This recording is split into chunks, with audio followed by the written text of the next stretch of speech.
Well, if I just respond to that first, Mark, I don't think I would try to argue that the codes of practice were the most radical or everything that we might want them to be. I think that the point simply I'm trying to make is that they are the tool that we have, and there are uses that we can make of them. So that shouldn't be constraining.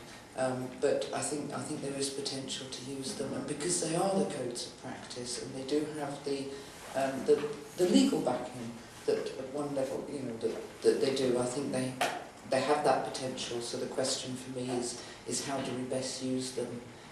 And I wouldn't deny that there are other things that need to be equally part of our thinking.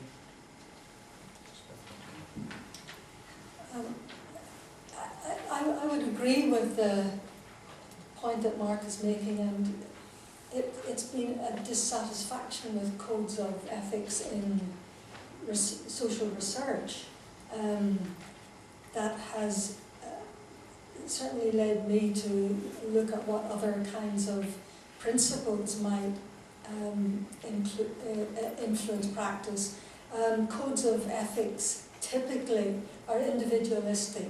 They only concern the individual practitioner, researcher, and the individual who's being researched or who's being treated or served in one way or another. They don't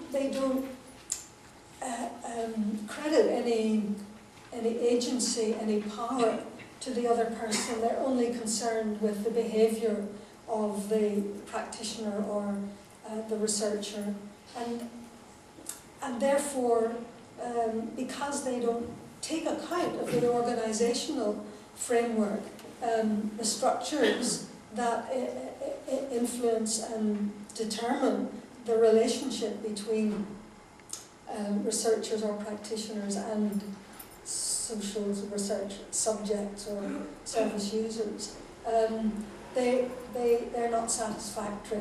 And thinking about research ethics, what concerns me about the one that has been drawn up for social work, which is very similar to other codes of ethics that you might find,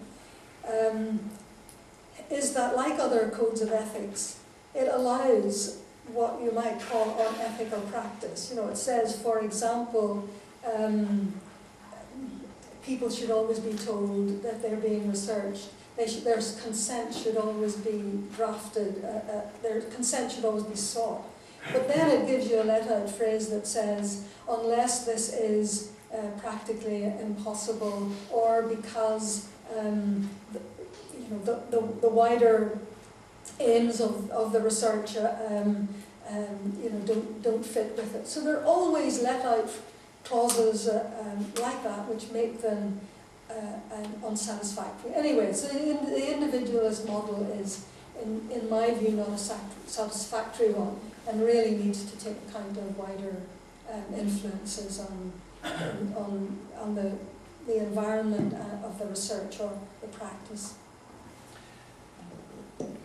Yes, and I'm completely in agreement with that as well.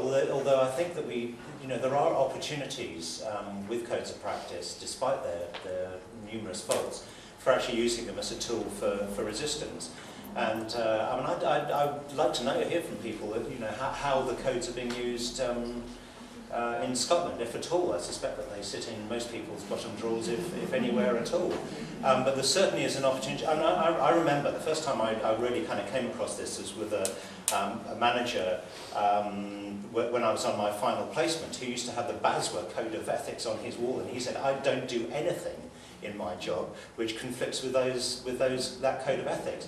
He had a very kind of sanguine view of those code of ethics, that it did allow him to resist when he was being asked to do things which conflicted with his view of ethics. So they are a tool. They're a very, very limited tool, I think. But and we have to look much, much more deeply into what social work ethics that deals with social justice and social injustice to really be